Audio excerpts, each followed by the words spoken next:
Last time we talked about how important it is to see the gospel through the lens of the question, who is the gospel, rather than just what is the gospel. Jesus is the good news in that he is the one promised through the ages by God to bring everything back to its proper place under God's rule and blessing. And that is who he is. He will ultimately bring and restore all of creation back to its intended purpose. The gospel is not only who Jesus is, but who we are as those who belong to him. It's not advice that we apply to our lives, but it's news that we believe, and it affects our lives.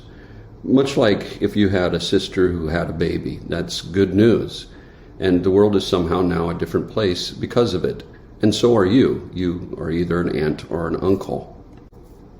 In Romans chapter 1, verses 7 through 17, Paul wants the Roman Christians to think of the good news in terms of identity, in terms of their primary identity, not only as individuals, but as a community. People who have been set apart by God, righteous or acceptable to God by his grace, and living by faith. God's grace is his unprovoked or undeserved favor, whereby our position with him has changed. He has moved us from a position of alienation, in other words, an enemy with him, to a place of peace or unity with him. This has changed our status.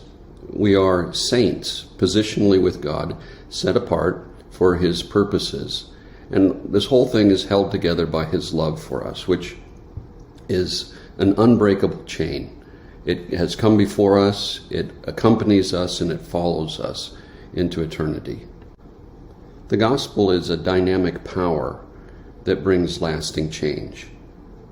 It has rescued us. Jesus has rescued us from the consequences of our sin. Jesus has rescued us from a negative state of being and brought us into a positive state of being. He has rescued us from sin's guilt and punishment, where we are no longer under that position, but positionally we are righteous, in other words, acceptable to God.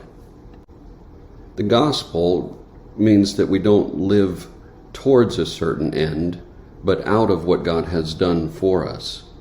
We don't try and become acceptable to God. We live as those who are now acceptable to God on the basis of what Christ has done for us. What makes us righteous, or in other words, acceptable to God, is not our otherwise seriously flawed life, but faith in Jesus.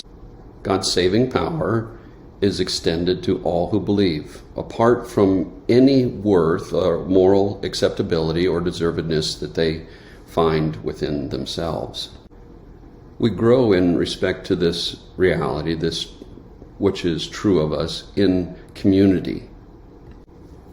In verses 11 and 12 of Romans chapter 1, Paul notes that we are given a gift, a spiritual gift, whenever we gather together around the good news of who Jesus is and who we are as those who belong to him. I think it's important to note also in verse 15 of Romans chapter 1 that Paul is anxious to preach the gospel to those who already know it. There too, we see that we grow in the gospel together. Jesus did not die on the cross just to save you. He died on the cross to save us, a community, a new humanity for himself. And the church exists for a purpose today. Like a battleship in the raging seas of life, it houses a weapon of mass salvation, namely the gospel, and it is let loose every time we gather. I think it's important to think of church in terms of a battleship as opposed to a cruise ship, which is a mentality many of us have a tendency to take.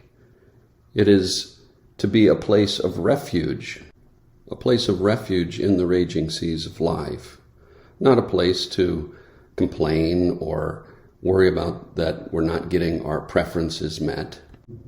Church is not about consumerism, but salvation.